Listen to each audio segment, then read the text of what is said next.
Assalamualaikum warahmatullahi wabarakatuh. Bismillahirrahmanirrahim. Alhamdulillahirabbil alamin. Wassalatu wassalamu ala asyrofil anbiya wal mursalin wa ala alihi wa sahbihi ajma'in. Rabbi shrah li sadri wa yassir li amri wa hlul 'uqdatam min lisani yafqahu qawli.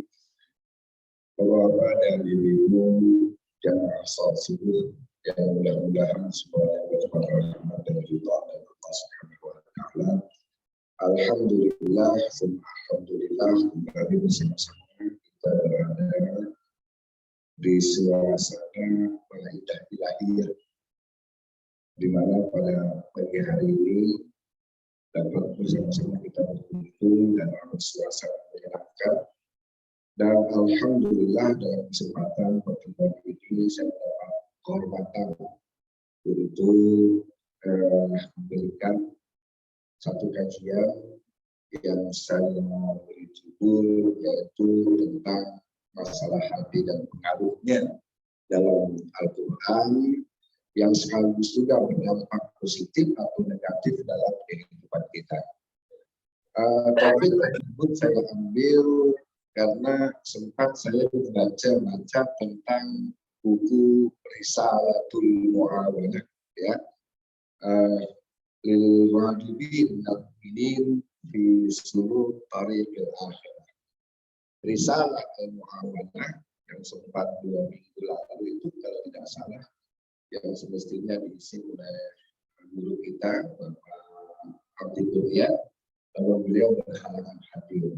Buku yang ingin beliau sampaikan itu adalah Risalatul Mu'awanah, buku yang tebalnya kurang lebih 200 halaman, ya. Tapi ujung-ujungnya akhir dari sebuah kesimpulan dalam kitab tersebut yaitu adalah berbicara tentang hati. Kenapa hati? Karena hati ini merupakan, dalam kitab tersebut disampaikan bahwa hati itu adalah raja di dalam jiwa. Itu satu. Kemudian hati juga merupakan tempatnya sebuah keyakinan. Ya. Apakah yakinnya orang awam, apakah yakinnya orang khusus, atau yakinnya orang super khusus. Ya. Kita yakinnya orang awam saja sudah alhamdulillah.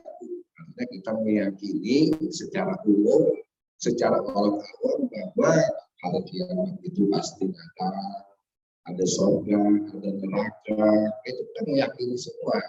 Apakah keyakinan kita ini dalam konsep awam, ya, atau konsep khusus, atau konsep super khusus, ya. Nah, kalau awam itu kita tahu bahwa madu itu manis, kita tahu walaupun belum pernah merasakannya, itu sudah bagus banget. Kita tahu bahwa di akhirat nanti ada surga dan neraka, kita tahu itu sudah bagus banget. Kita mengerti dan kita meyakini bahwa hari kiamat itu pasti akan datang. Nah, itu keyakinan kita secara umum, ya.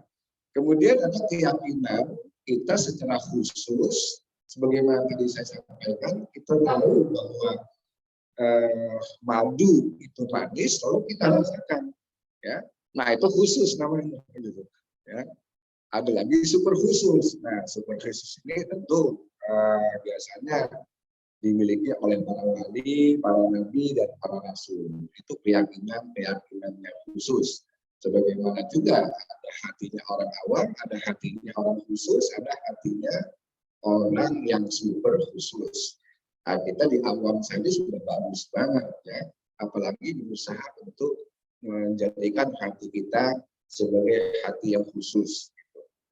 Terlebih-lebih super khusus. Nah ini juga bukan hal yang gampang untuk kita bisa miliki, karena ini dimiliki oleh orang-orang yang sangat-sangat dekat dengan Allah.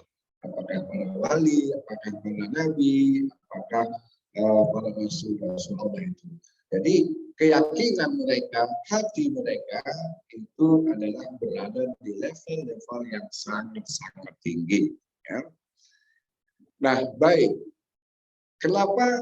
Oleh sebab itu penulis itu mengatakan ujung-ujungnya hati, karena memang selain yang disampaikan dua tadi, karena di akhirat yang ditanya itu selain masalah pendengaran, kemudian masalah penglihatan, juga hati yang ditanya Bu, di pengadilan akhirat. Jadi selain pendengaran, selain penglihatan, ya, tapi juga hati yang ditanya oleh Allah Subhanahu wa taala. Dalam surat Al-Isra dikatakan inna sam'a, sesungguhnya bahwasanya pendengaran, wal basara, basar itu adalah penglihatan, wal fuad, ya, fuad itu adalah hati, ya, wal fuad, kullu dzalik, semua itu akan diminta pertanggungjawabannya. Ya.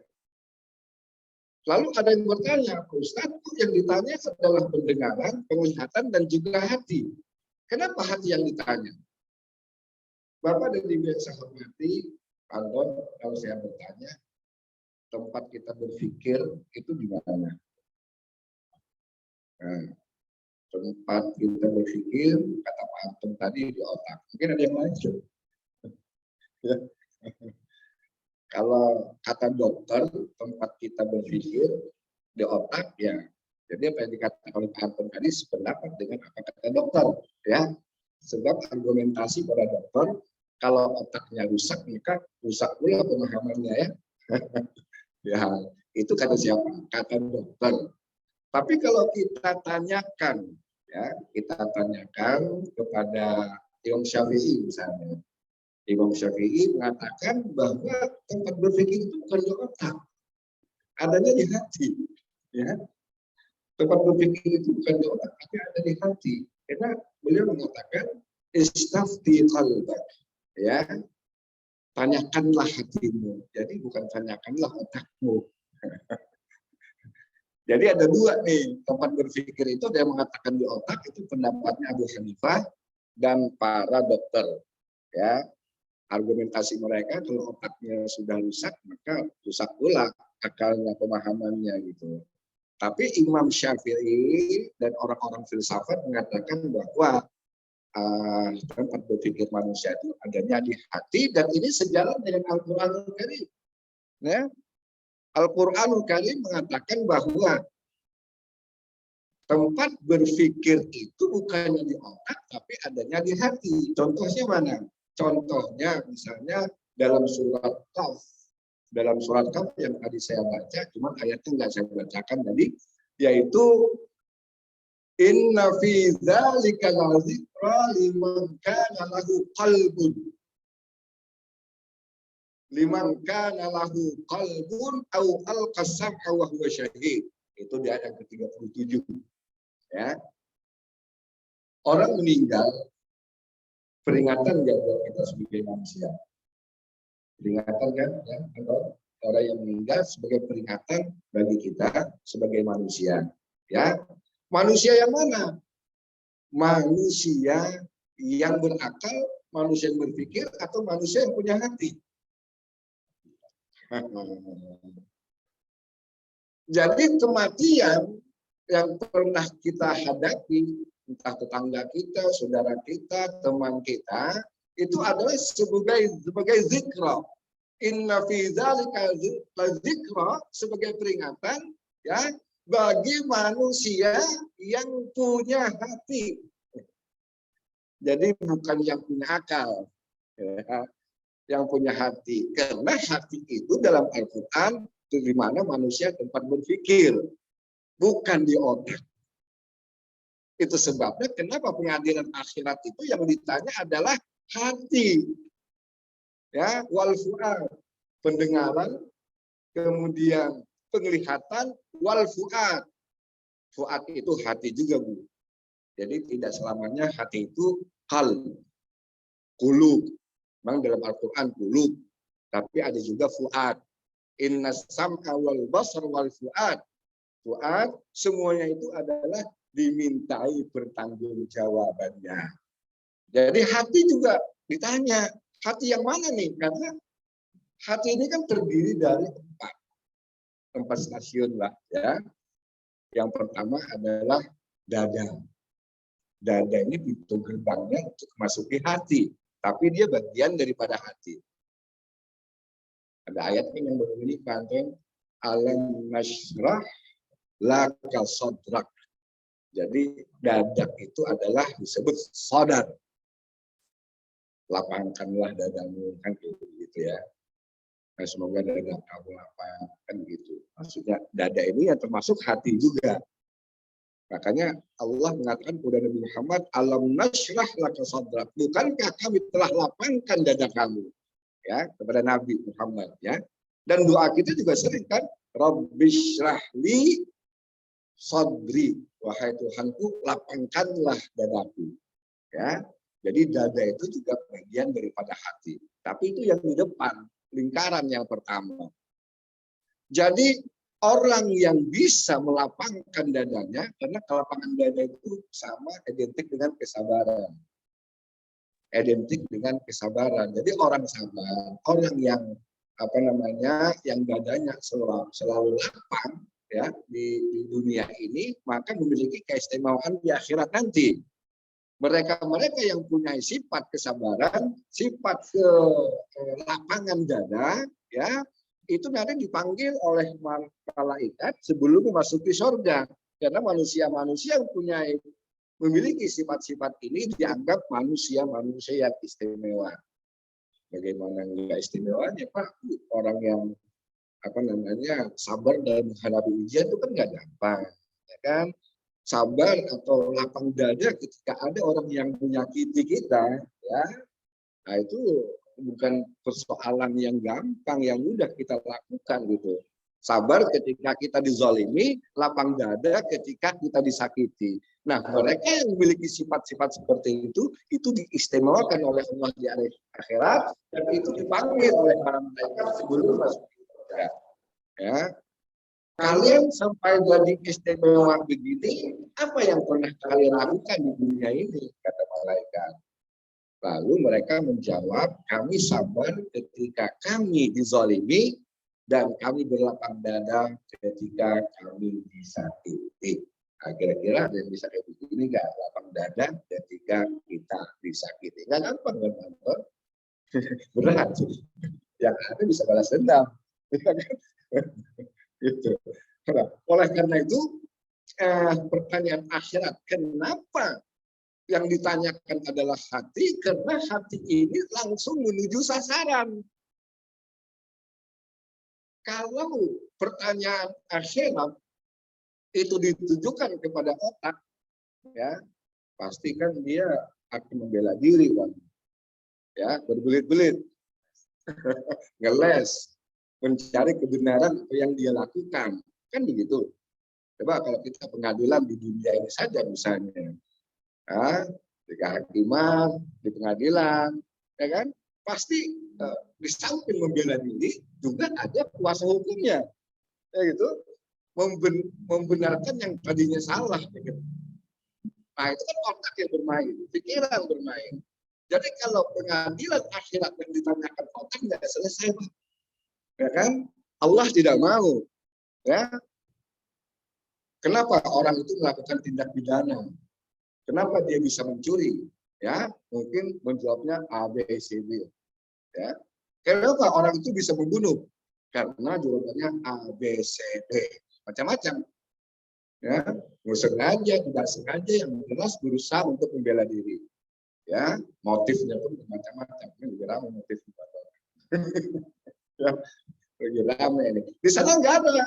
Makanya langsung menuju sasaran. Yang ditanya adalah hati, sehingga tidak punya kesempatan untuk membela diri. Ya. Karena yang ditanya adalah hati, karena hati itu adalah tempatnya kejujuran, tempatnya keyakinan. Jadi kalau udah langsung ditanya masalah hati, pasti hati akan berbicara sesuai dengan hati nuraninya. Ya. Makanya langsung ditanyakan adalah ke sasarannya, bukan ke otaknya. Kalau otak yang ditanya, ya selesai Pak. Ya, berbelit-belit nanti dia menjawab, berargumentasi. Ya, akhirat tidak bisa karena parameter pengadilan akhirat itu adalah parameter Allah, bukan parameter manusia. Nah, oleh karena itu, yang pertama tadi saya bilang adalah sadar. Sadar itu adalah dada, ya. Alam nashrah laka sadrak. Itu namanya sadar, adalah dada. Kemudian yang kedua baru disebut qalbun. Yang kedua, qalbun itu adalah hati, ya. Itu artinya hati. Kemudian yang ketiga adalah fuad.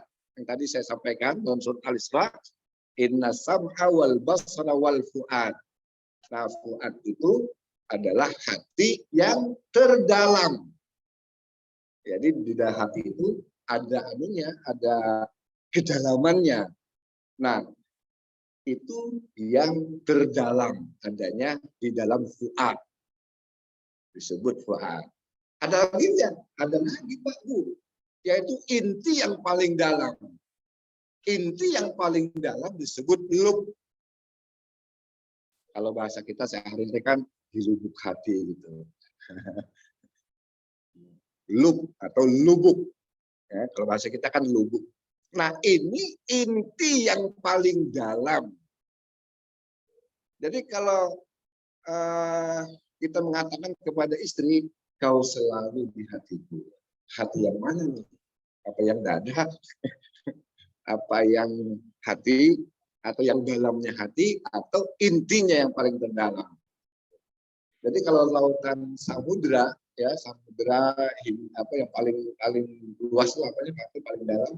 Nah, Atlantis. Jadi yang dasarnya itu lubuknya, yang di tengah-tengahnya itu yang terdalamnya, ya. Kemudian ke atas sedikit hatinya, kemudian paling dasar, paling di atas itu adalah dadanya. Jadi kalau saya ambil contoh, kita punya rumah kita itu, ya pelatarannya itu adalah dadanya, Bu. Pelataran rumah kita itu adalah dadanya. Kemudian hatinya yang mana? Hatinya adalah rumah kita itu sendiri. Ya, dadanya adalah pekarangan, pelataran, rumah kita itu adalah hati, ya.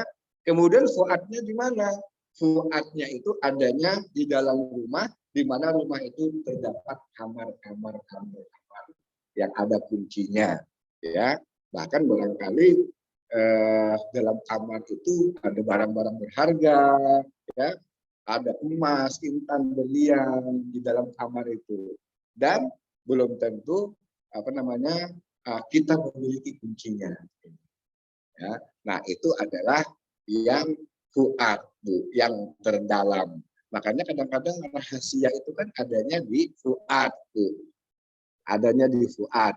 Rahasia-rahasia yang kita miliki adanya di fuad.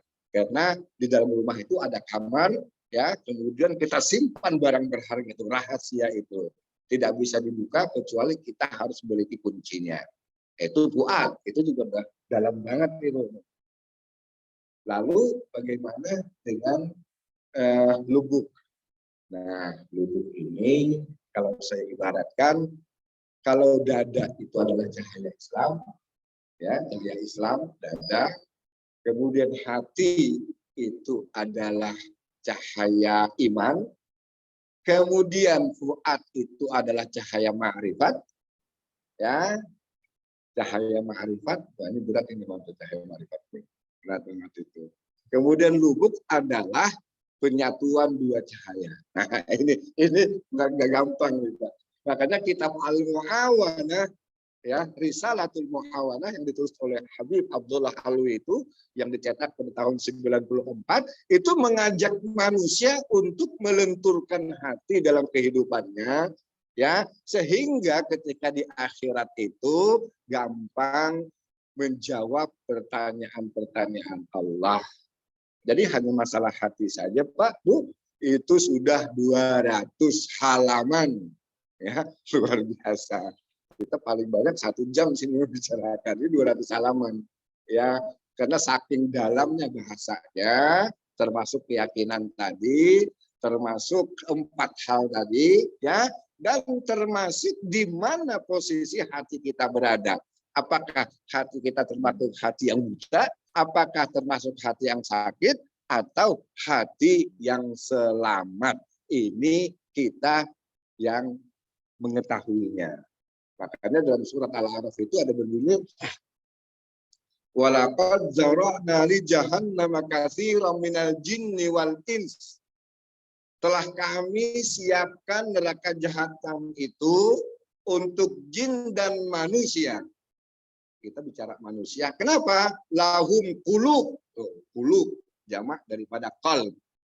Jadi kalau kalbu itu adalah hati, qulub itu adalah sejumlah hati. Manusia semuanya yang punya hati itu disebut qulub. Ya, personalnya qalb. Pak Anton punya qalb, saya punya qalb, Bapak punya qalb, Ibu punya qalb. Masing-masing kita punya qalb. Arti qalb adalah sesuatu yang terbalik. Jadi kalau ini begini, tapi kalau kita giniin itu namanya qalb, ya, terbalik. Karena sifat hati memang suka bolak-balik kan Bu. Suka bimbang, suka ragu. Jadi qalb itu adalah sesuatu yang terbalik. Makanya begini kan gambarnya gitu.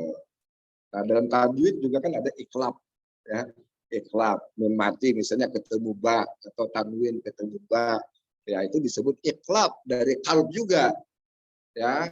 Jadi misalnya mim ba'dihim nunnya nggak kedengeran, ya, tapi masuk dibalikkan, dimasukin ke dalam ba. Nah itu artinya qalb atau iklab, ya. Jadi sifatnya hati memang qalb, ya. Sifatnya hati gitu. Sama dengan apa namanya? Mal. Mal itu apa? Ada zakat mal gitu kan? Ya. Zakat harta ya. Mal itu artinya adalah kecenderungan. Kecenderungan. Karena kecenderungan manusia selalu terhadap harta. Ya, itu maksudnya. Sama dengan qalb. Qalb itu adalah terbalik. Karena sifatnya manusia, hatinya suka terbalik, tidak konsisten. Hari ini A, besok bisa jadi B, lusa bisa jadi C. Nah, buku Risalatul Muhawanah ini membimbing kita agar bisa menjaga keistiqomahan hati, menjaga kekonsistenan hati dalam konteks hati yang baik, hati yang selamat. Karena tidak mustahil kan Pak Bu. Makanya kenapa Nabi itu selalu menganjurkan kepada kita untuk berdoa minta kekonsistenan hati, ya. Allahumma tsabbit qalbi ala ta'atik, Allahumma tsabbit qalbi ala dinik. Ya Allah, teguhkanlah hatiku di atas kebenaran. Ya, kita disuruh berdoa itu, bahkan Nabi sebagai seorang nabi saja beliau amalkan itu setiap hari. Ya, tentunya kita lebih utama untuk mengamalkan ini gitu. Karena yang namanya hati ya begitu, ya kan? Baik. Karena lawan daripada hati itu, kan hati itu ada 3, hati yang mati, hati yang sakit, kemudian ada hati yang selamat. Ya. Qalbun mayyitun, yang pertama hati yang mati. Kalau yang tadi saya bacakan ya di surat Al-A'raf 173 itu adalah termasuk hati yang mati. Ya. Kalau hati yang mati ini dia sudah tidak bisa membedakan mana yang baik, mana yang benar. Dia tidak bisa membedakan mana yang putih, mana yang hitam. Semua dia tabrak karena sudah tidak bisa membedakan mana kebaikan dan mana keburukan.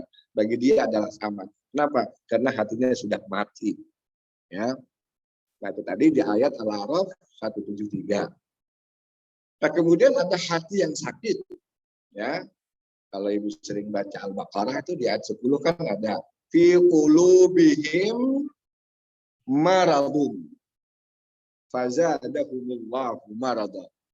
Fi qulubihim, qulub, di hati mereka terdapat penyakit dan Allah tambahkan penyakit itu.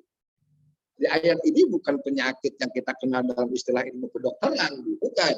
Tapi penyakit yang disebut dengan penyakit hati. Penyakit hati kan macam-macam ya. Iri, benci, ya kan? Kemudian takjub, takabur, itu semua penyakit hati, ya. Bukan serosis, bukan patah hati atau sakit hati karena ditinggalkan orang yang kita cintai, ya. Bukan. Nah, jadi marat itu adalah penyakit, yang dimaksud adalah penyakit hati. Fi qulubihim maradun. Dibacakan, sering kita dengar di Al-Baqarah ayat 10. Nah, kemudian ini yang terakhir adalah qalbun salim. Di ayat apa itu? Di surat Asy-Syu'ara, ya, qalbun salim. Qalbun salim itu hati yang selamat, yang merupakan tujuan kita, ya, tujuan kehidupan kita. Dan harapan kita di akhir kehidupan itu kita akan mendapatkan hati yang selamat, yang bisa mengucapkan la ilaha illallah di saat akhir hayatnya. Itu yang disebut dengan qalbun salimun. Ya, yauma la yanfa'u malun wala banun. Hari di mana tidak ada gunanya harta, tidak ada gunanya anak-anak, illa man atallaha biqalbin salim. Kecuali orang yang datang menghadap Allah dengan hati yang bersih, dengan hati yang suci. Maksudnya suci daripada syirik. Ya, dia mau menghembuskan napas yang terakhir, dia mengucapkan la ilaha illallah, la ilaha illallah, la ilaha illallah. Kalau kita sering membaca kalimat tahlil ini, Pak Bu, insya Allah kita akan lebih memudahkan kita. Sering-sering kita baca tahlil ini namanya tahlil, ya kan? Kalau subhanallah tasbih, kalau alhamdulillah tahmid, ya. Kalau la ilaha illallah itu namanya tahlil. Yuk kita tahlilan, gitu ya. Tahlilan. Nah, bayangan kita tahlilan ya udah baca Yasin, baca ini. Tahlilan itu adalah mengucapkan kalimat la ilaha illallah. Coba bayangkan, Bu. Allah memberikan kalimat ini semudah-mudahnya ucapan. Semudah-mudahnya ucapan. Coba, la ilaha illallah. Ada nggak bibir kita itu tersentuh? Ada nggak? Jadi istilahnya orang yang sakit pun itu bisa mengucapkan itu, Pak. Diberi kemudahan oleh Allah untuk melafazkan kalimat la ilaha illallah. Coba, ini nggak susah, Bu. Kalau Bismillahirrahmanirrahim itu kan apa ya? Agak susah kita menyebutnya ya. A'udzubillahi minasyaitonirrajim. Hamim, Yasin, ya. Alif Lam Ra. Agak susah. Ya. Tapi la ilaha illallah. Ya kan? Kadang-kadang kalau lagi sakit itu kan ini pun nggak bisa bergerak, ngomong aja susah, ya kan? Tapi dimudahkan oleh Allah untuk membacakan kalimat ini. La ilaha illallah. Nggak ada, bibir kita ini nggak menyentuh gitu. Begitu luar biasa Allah. Ya.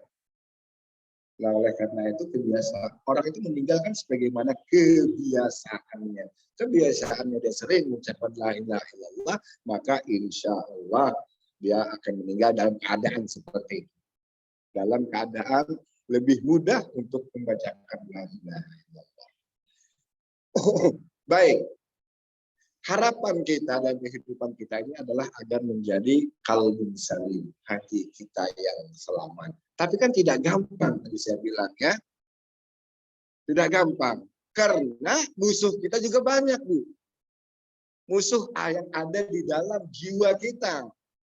Jadi potensi untuk berbuat kebaikan ini ada, potensi untuk berbuat keburukan sama-sama hadir di dalam jiwa kita.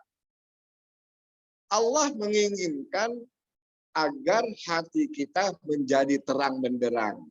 Hati kita menjadi selamat. Allah tidak ingin hati kita menjadi gelap. Walaupun pada akhirnya adalah pilihan manusia.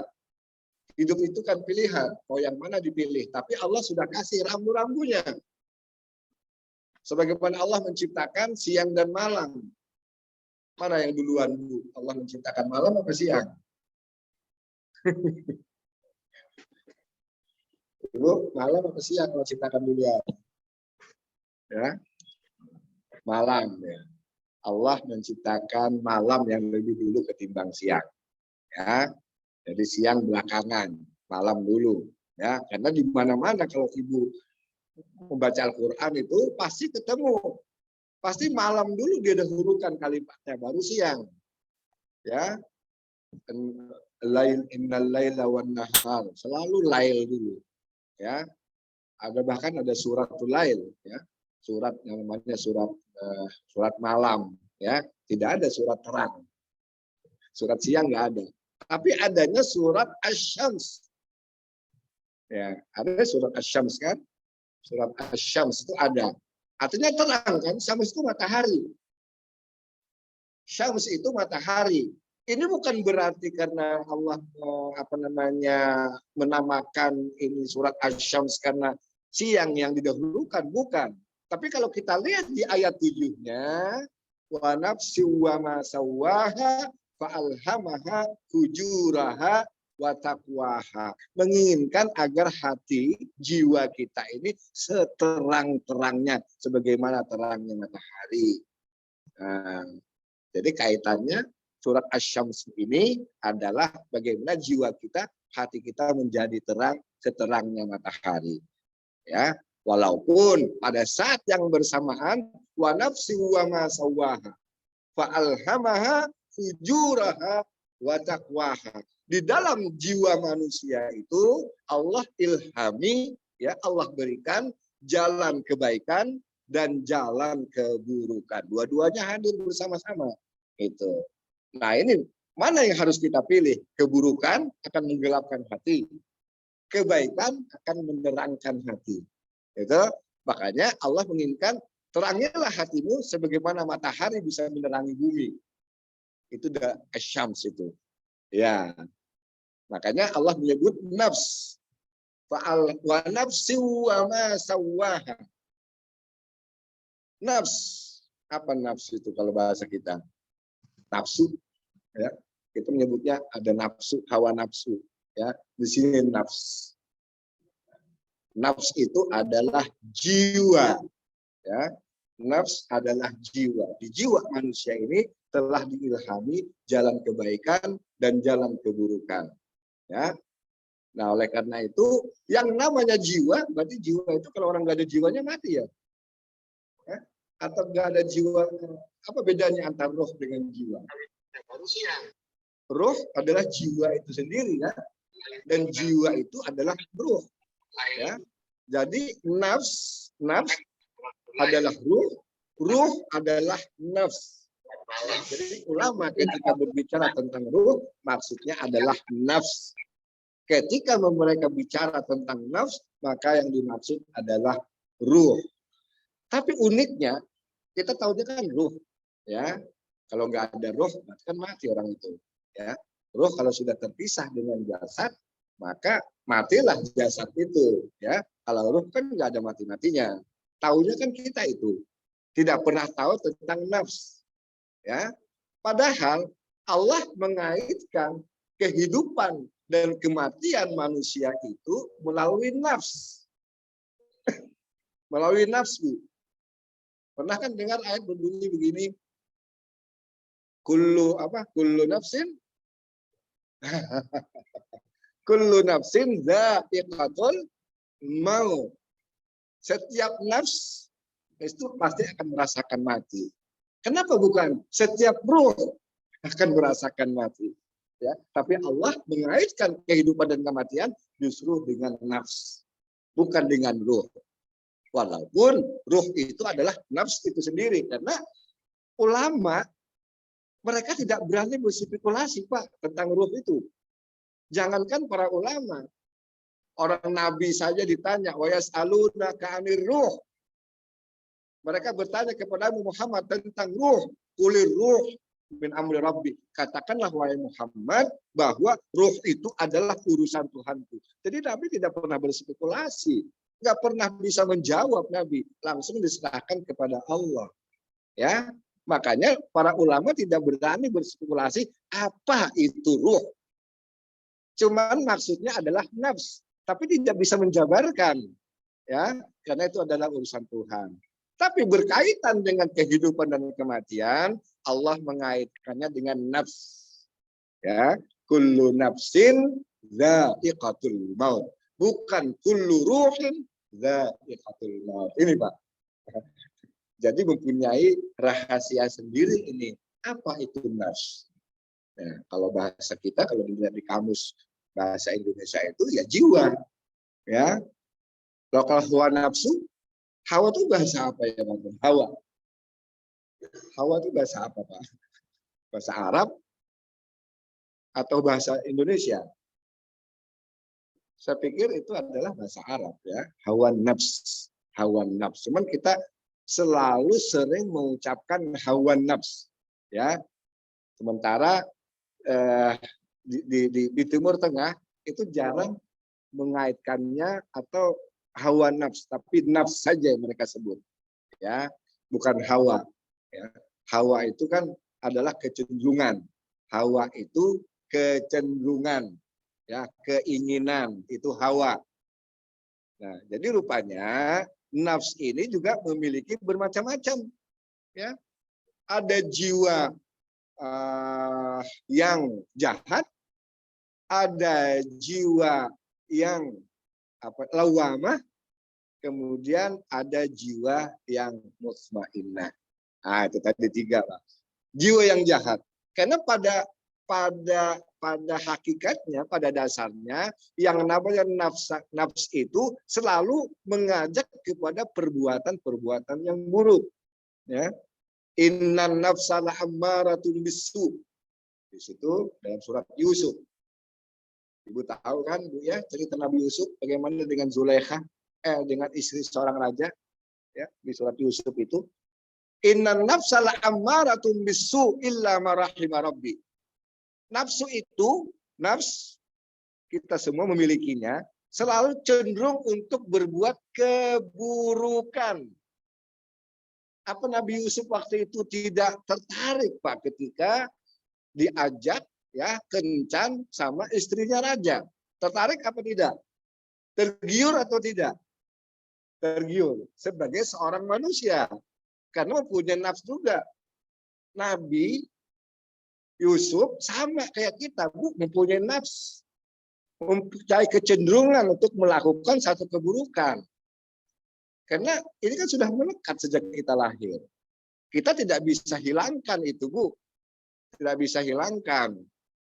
Ya, yang bisa hanya kita kendalikan. Ya, tidak bisa menghilangkan nafsu yang buruk itu, tapi yang bisa kita lakukan hanyalah mengendalikan. Makanya dalam surat Yusuf itu dalam ayatnya berbunyi laqad hammat bih. Ya, hammat bih. Hammat itu adalah si istrinya raja. Ya. Istrinya raja, hammat istrinya raja. Ya, maksudnya punya kecenderungan, punya ketarikan, punya hasrat terhadap Nabi Yusuf. Hai talak. Udah pasrah begini, Pak. Ya. Pasrah begini, istrinya raja, cantik jelita, hartawan, udah begini pasrah. Hai talak, pasrah. Kalau sudah orang pasrah, silakan monggo mau diapain juga. Kan gitu tuh. Hai talak, bahasanya kayak begitu di Al-Quran. Dikabarkan bahwa wahammat bihi. Hammat itu punya hasrat yang luar biasa, sampai-sampai hai talak. Udah silakan. Pasrah. Tinggal apa? Nabi Yusuf menggarap atau mengendalikan. Nah, Nabi Yusuf bisa mengendalikan. Kalau Pak Anton, kalau kita gimana? Allah nggak bisa. Allah yang Maha Tahu. Nah, itu kelas Nabi Yusuf. Wahamma biha. Hamma. Jadi tadi istrinya Raja Hamad bihi, Nabi Yusufnya pun merespon. Wahamma biha. Dia pun punya keinginan yang sama. Wa hamma biha laula arra'a burhana rabbi. Kalau saja dia tidak melihat ya fakta-fakta ciptaan Allah, bukti-bukti ciptaan Allah. Jadi ketika kita dihadapkan seperti itu, ingat aja Pak. Ingat ciptaan Allah, sebagaimana Nabi Yusuf itu mengendalikannya seperti itu. Ya, ingat kalau di tafsir dikatakan bahwa Nabi Yusuf ingat orang tua. Ya, karena kan sudah lama berpisah, lama di perantauan Nabi Yusuf, ya, terus ketemu barang berharga nih, ya, istrinya raja, apa yang harus saya lakukan? Ingat, ya, kalau di situ burhana Rabbi, fakta-fakta ciptaan Allah, itu yang membuat dia merem, ya, itu yang membuat Nabi Yusuf mengendalikan. Ada pula ulama mengatakan kalau saja dia bukan teringat dengan kedua orang tuanya, enggak selesailah gitu. Itu cara Nabi Yusuf untuk mengendalikan. Ya, ada yang diingat Pak. Kalau manusia sekarang nggak ada yang diingat Pak. Ya kan? Bismillah, tawakal Allah, kira begitu mungkin ya. Mumpung nih, kira begitu. Ya, ini sekelas. Artinya apa? Artinya nafsu yang melekat pada diri manusia itu tidak bisa dihilangkan. Masing-masing kita punya ada potensi untuk berbuat keburukan, potensi untuk berbuat kebaikan. Ya, tidak bisa kita hilangkan. Yang bisa hanya kita mengendalikannya, sebagaimana Nabi Yusuf mengendalikan dengan cara tadi, yaitu melihat atau ingat kembali firman-firman Allah, ingat kembali ciptaan-ciptaan Allah, sehingga dia tidak tidak mau melakukan perbuatan yang keji. Ya. Ini adalah nafsu yang buruk. Tapi adakah nafsu yang baik? Pasti ada. Yang baik itu seperti habis melakukan suatu kesalahan, kira-kira kita nyesal nggak Pak Bu? Nyesal kan? Ya. Habis melakukan satu tindakan yang luar biasa, kesalahan, ya, habis pukul orang misalnya, menyesal nggak dia? Pasti menyesal. Nah ini menyesal ini lebih bagus daripada yang pertama tadi, yang tidak bisa mengendalikan. Ada perasaan bersalah, ya, ada perasaan bersalah. Pasti kan Bu ya, kita melakukan sesuatu, misalnya kesalahan, akhirnya, waduh, saya menyesal melakukan itu tadi. Udah bagus. Itu yang disebut dengan nafsul lawamah. Nafsul lawamah itu artinya nafsu yang menyesali diri setelah berbuat sesuatu kesalahan. Apalagi kesalahan yang fatal. Dan penyesalan memang datangnya belakangan. Ya, nggak mungkin di depan dia nyesal. Atau nyesal dulu baru gue lakuin. Nah, itu disebut, itu yang jenis yang kedua, nafsul lawamah. Lebih bagus daripada yang pertama tadi. Kayak yang pertama kan tidak bisa mengendalikan, ya. Sementara yang kedua tadi, walaupun melakukan, tapi ada penyesalan dan berusaha untuk tidak melakukan kembali. Kan bagus itu Bu, ya.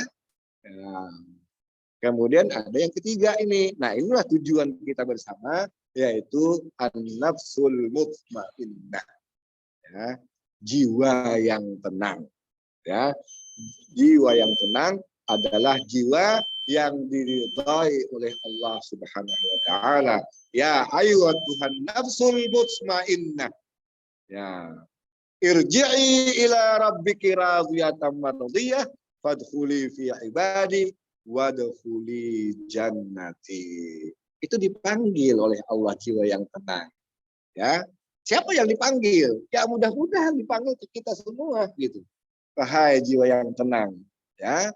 Anggap saja kalau kita ngaji baca ayat ini, ayat itu ditujukan kepada kita gitu. Ya, bukan ayatnya saja yang kita baca Bu, tapi hayalkan ya bahwa ketika Allah berkata sesuatu kepada hambanya, anggap saja itu Allah berkata kepada kita. Ya ayyuhalladzina amanu, hai orang-orang yang beriman, anggap saja Allah bicara kepada kita secara pribadi. Ya ayatuhan nafsul mutmainnah, wahai jiwa yang tenang. Mudah-mudahan kita mendapat ucapan ini di akhir hayat kita. Ya. Karena itu risalatul muawanah ini Saya tidak sempat habis membaca, hanya sekilas saking dalamnya. Apalagi melaksanakan prakteknya. Tidak gampang. Makanya apa? Makanya disebut lil raghibina minal mu'minin. Risalatul Muawanah lil raghibin. Apa artinya lil raghibin? Orang yang menginginkan keselamatan dunia dan akhirat. Kita kan ingin semua. Tapi mempraktikkan ini kan tidak gampang. Makanya hanya yang ingin dan yang mau, ya, fi suluk, dalam menjalani fi tariqil akhirah, ya, jalan untuk menuju akhirat. Jadi memang tidak mudah dan tidak gampang. Tapi teorinya sudah dikasih tahu seperti ini. Orang ini masalah niat aja itu 10-20 lembar, Pak. Baru niat saja. Belum masalah keyakinan. Makanya hati itu adalah wadahnya keyakinan. Lalu diniatkan. Ya, niatkan. Makanya ala anna fil jasadil mudghah. Sesungguhnya di dalam tubuh manusia itu ada mudghah, segumpal darah. Apabila segumpal darah itu baik, maka baik pula segala perbuatannya. Tapi apabila segumpal darah itu buruk, maka buruk pula segala amal perbuatannya. Yang dimaksud segumpal darah itu adalah ala wahyal qalb, itulah hati. Nah, jadi hati ini raja di dalam jiwa, tempatnya keyakinan, kemudian bersarang semua esensi kehidupan adanya di dalam hati kita. Ibu kalau nyimpan rahasia di mana, Bu? Dalam hati atau dalam kamar? Pasti dalam hati kan, Bu, ya? Pasti dalam hati gitu. Ibu punya kuncinya untuk membuka, ya kan? Tapi aku tidak mau lagi membuka lembaran lama. Udah aku kunci habis-habis gitu. Karena bersemayam di sini nggak bakal hilang, Bu. Membekas esensi kehidupan kita adanya di sini sebagaimana yang dikatakan oleh Al-Muawanah, Risalatul Muawanah. Baik, Bapak dan Ibu sekalian, barangkali itu saja yang saya sampaikan. Berhubung waktu sudah mulai masuk syuruk, dan silakan jika ada yang mau didiskusikan, lanjut. Jika tidak, kita tutup saja.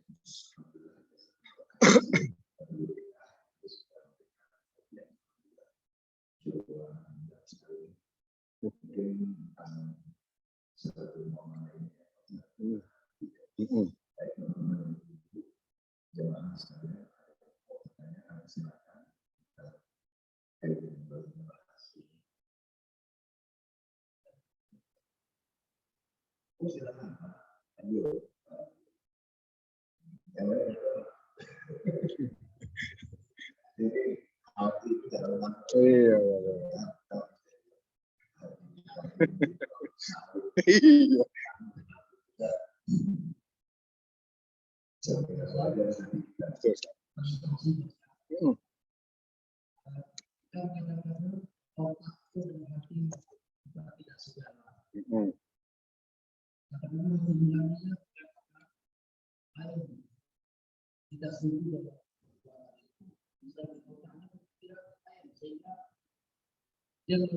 yang sesuai dengan pokoknya.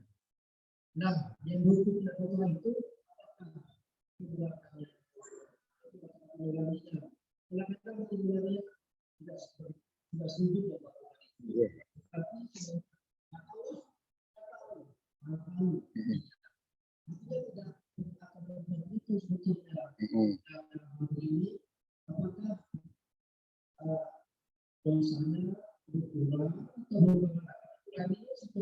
Iya. Nah. Ya. Memang hati nurani selalu membisikkan suara kebenaran. Ya, orang penjahat saja tahu bahwa perbuatan aku ini, hati nurani berkata bahwa perbuatan itu tidak benar. Yang dihukum oleh Allah itu perbuatannya. Ya, amal soleh, amal toleh.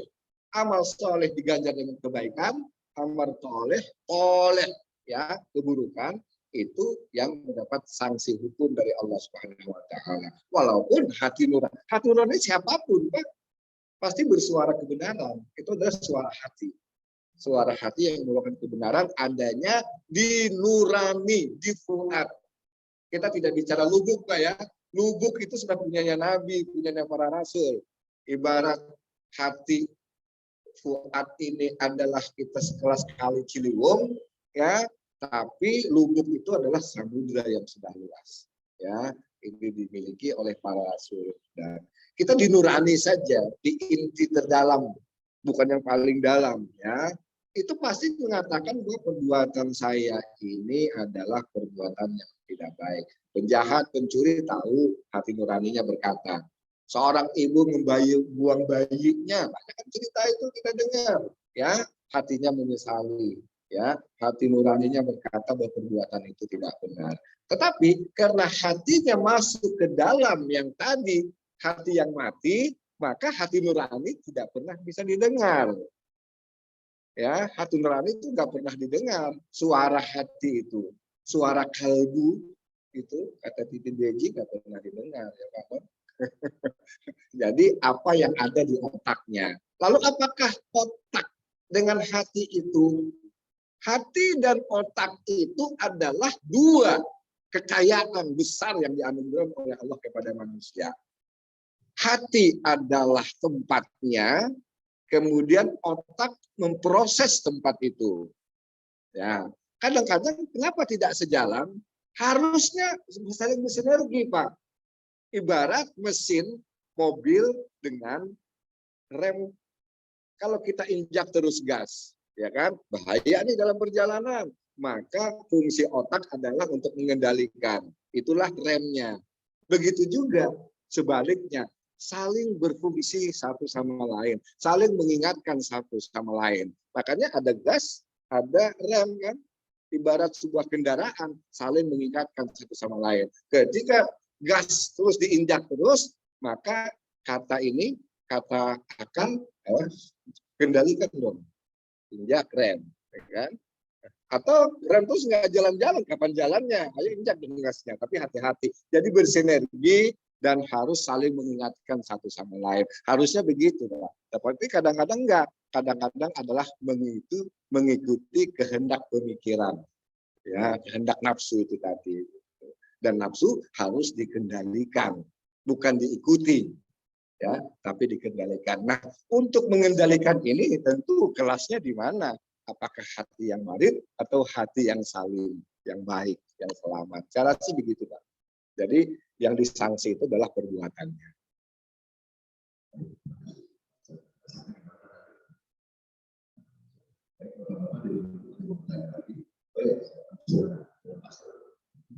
Bagus. Misalnya.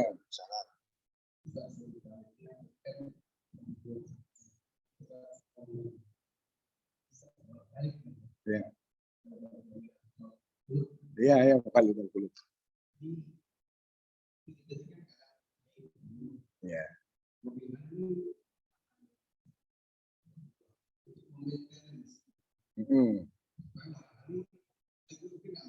Ya. Iya. Pasti.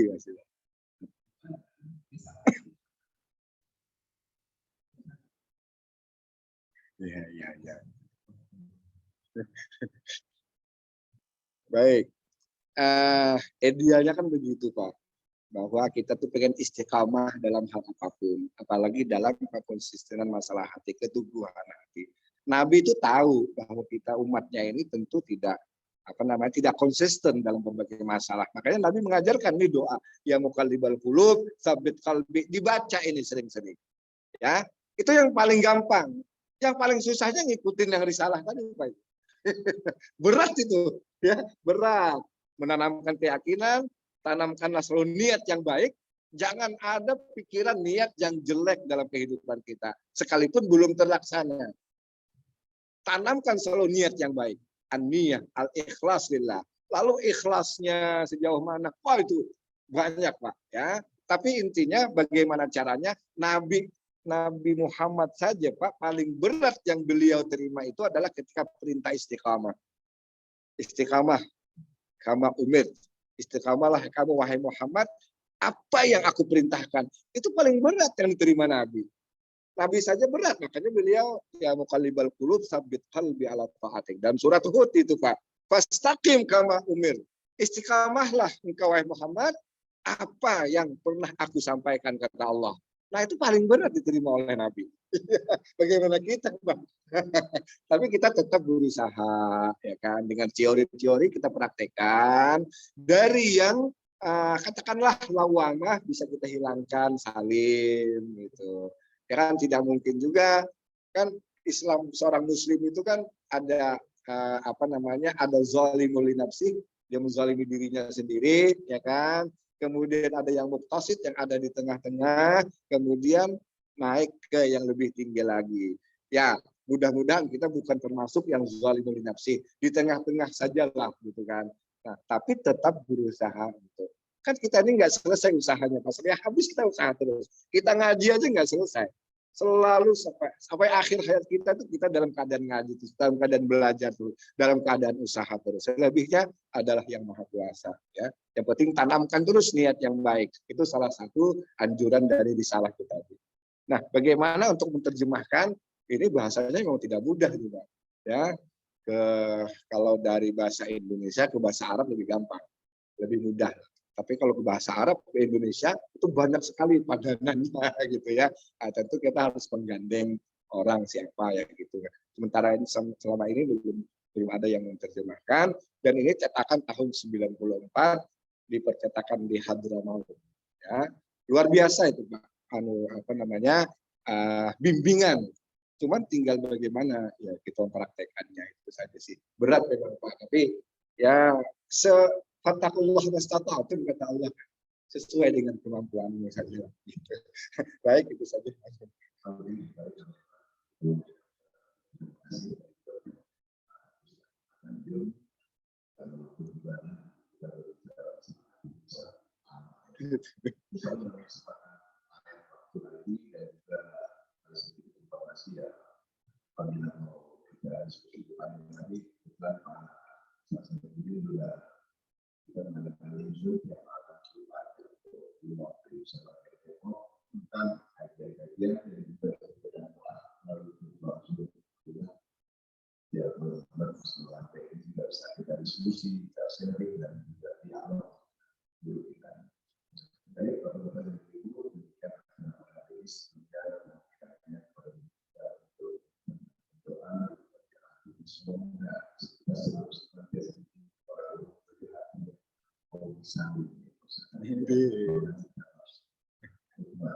Wah, biasa itu.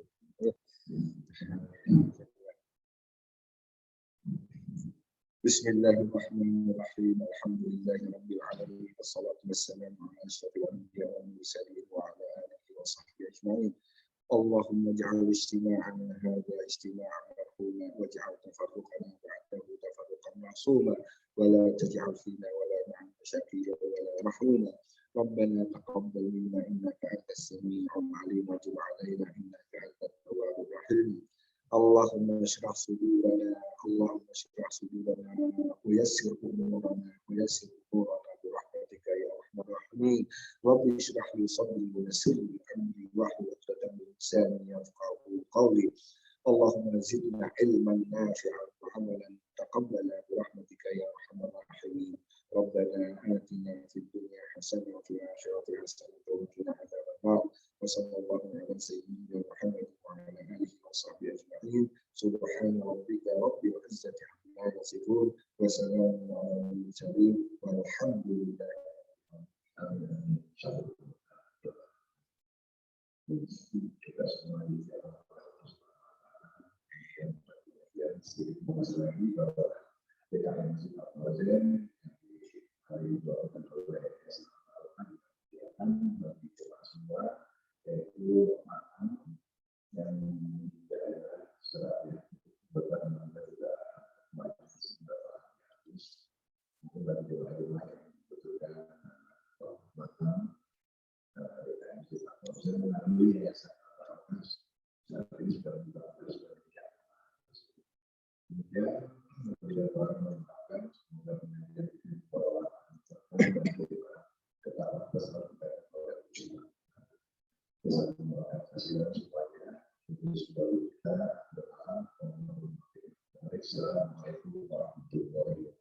Waalaikumsalam.